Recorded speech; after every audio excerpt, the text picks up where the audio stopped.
Hello everyone, hope you are fit and fine. Today we are going to start another new chapter, that is reproduction in plants, of your biology book.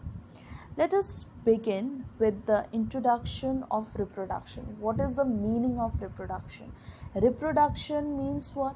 To produce the same type of organism from the parent's body or from the parents, that is the individual. Okay, now in under this we are going to study about two types of reproduction, that is asexual reproduction and sexual reproduction. First of all, we'll cover the topic, that is asexual reproduction. What is the meaning of asexual reproduction? In case of asexual reproduction, we'll come to know that there is no involvement of male and female gamete, means no fusion of male and female gamete, means without fertilization new offsprings or new individuals can be formed from the parent's body. Okay, now let us see what are the methods discussed in this topic. So first method is budding. Now if you see the picture given here, in this you will come to know that this is the picture of a hydra. In this hydra there's a parent plant. Okay, now this parent plant wants to reproduce. Now when this parent plant wants to reproduce, you can see a small bud arises from the body of the parent. Now this bird starts growing. Now when this bird starts growing as an individual organism, this bird gets capable of preparing their own food. When the bird is able to prepare their own food, gets detached from the parent's body. So this is a process which we can see, budding process, which we can see in case of hydra. Now we will see the next structure, that is of yeast. So let us see the picture given here. Yeast, as you all know that yeast is used in cooking process, and this yeast is a unicellular organism. Now this yeast is also produced by the process of budding. This is a parent body. This body starts giving a bird, and this bird will start arising as an individual organism. Now slowly the nucleus starts dividing. One nucleus is sent to the baby yeast, and the other nucleus is present inside the parent's body. Now when this organism or this bud is able to produce their own food or is able to take nutrients, what happens? They gets detached from the parent's body. So this is the process which we can see in the yeast, the process named as budding. Okay, now next comes to the next method, that is fragmentation. What is the meaning of fragmentation? Let us see the picture given here. Now if you can observe that this is a complete organism. Suppose if we are taking three sections of this organism, if we are dissecting the organism into three parts, what we can observe? We'll observe that the head part will also become a complete organism. The middle part will also give rise to a complete individual, and the tail part will also give rise to a complete organism. This is the process of fermentation, in which we can see if the organism is cut into many pieces, so they can give rise to a complete individual. Next comes the fragmentation of Spirogyra. Now if you can see this picture, this is also an organism in which you can see here is a complete organism. Now when this organism breaks into fragments, means into smaller pieces, this piece will again grow into a particular organism, and the next one will also grow into an individual. So this process is known as fermentation process, fragmentation process. Next process is spore formation. The spore formation can mostly be seen on molds. If you see the bread, if you see the rotten bread, you'll see a cottony like structure present on the bread, on the top of the surface of the bread. Those are the fungus, and these fungus, they mainly reproduce by this process, that is spore formation. Now if you see the picture given here, you can find that here this is the body of a fungus. Okay, now the thread like structure is known as hyphae. Okay, and there is a bulb like structure named as sporangium. Now this sporangium, they contain spores. Spores are the minute oval shaped structure which when carried to any other part, then that spores starts forming a new individual. Okay, now in this case what happens, the spores when it get matured starts dispersing. Now these spores, when it starts dispersing, it will go to some new places, will get some new condition, environmental condition, and will start growing. Okay, so in the plants, if we can see the picture, this is a picture of a fern. So this ferns, the plants, it's a type of plant which mostly found in a damp region. Now in this thing, what you can see, just the lower part of the plant, you can see some small dotted structure. Now these dotted structures are the packets of sporangium. Now these sporangium will contain spores.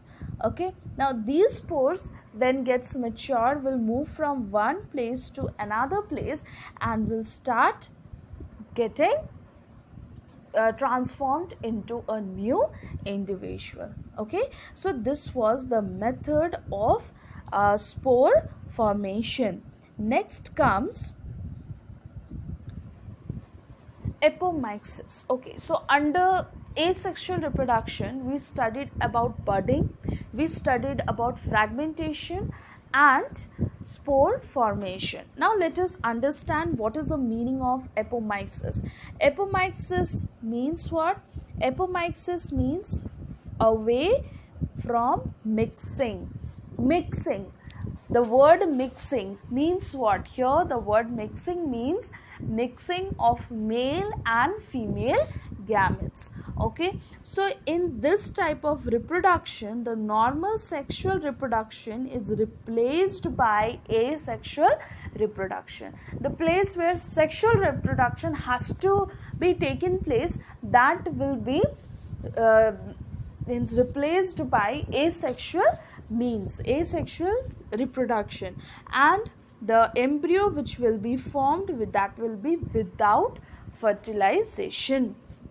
So let us so this was the meaning of apomixis.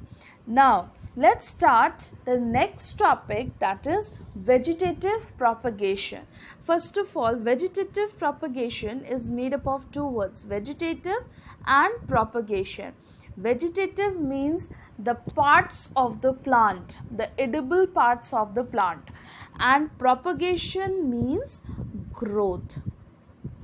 So from the parts of the plant other than seeds, how we can grow the plants. Now in this topic we are going to study about the growth of the plant, how the plants will be grown without the seeds. Okay, through leaves, through stem, through roots. So when new plants grow from the vegetative parts of the plant like stem, roots or leaves, then such type of reproduction is known as vegetative propagation. Let us now understand what are the different methods under this.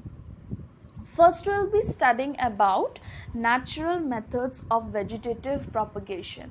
First of all, what is the natural method of vegetative? Natural means what? Happening by its own. Okay. Now, these methods, they are happening by the nature. So, there are some methods, there are some methods, natural methods that takes place to produce certain new organism. First of all, from horizontal stems. Horizontal stems, what does it mean? First we'll see runners. If we see the structure, you can see that the plant has a slender stem. You can see the plant has a slender stem. This is a plant, okay, and one stem that creeps on the ground. As it creeps on the ground, the node of the axial part of the leaf that enters inside the soil, from where the roots arises, and from the topmost part the shoot system arises. So this happens in case of runners. The most beautiful example of runners are the grasses. Okay, the grasses which we can see on the field. If you uproot one grass, you can see the grasses will a series of grasses will be uprooted at once. Okay, then next comes the next type of reproduction, or the vegetative reproduction, that is through stem, stolon. Now, what is this stolon? If you see the picture given here, in this we can see that a plant is there, a parent plant is there. What happens? There is a growth of one branch to the upward part of the upward direction from the soil, okay, away from the soil. What happens? This branch, it droops down and gets attached with the soil. Now, from this part, what happens? A new daughter plant arises. So this is the meaning of stolon. So the drooping down of branch leads to the growth of new plant. Okay, so the nodes from where the leaves arises, this is the node, from where the leaves arises. So mainly what happens, the nodes enter inside the soil, from where the roots arises downward, and the upward part arises the shoot system. Next comes the next method, that is offset method. Now, what is the meaning of offset method? If you can see the picture given here, you can see there is a parent plant, present here, okay, and there is a short slender branch running horizontally.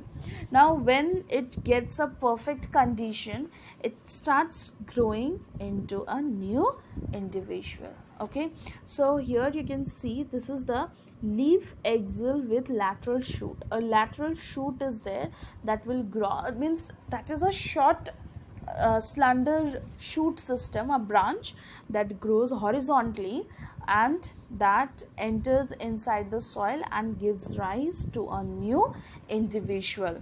Okay, now coming to the next structure, that is suckers. Now, what are these suckers?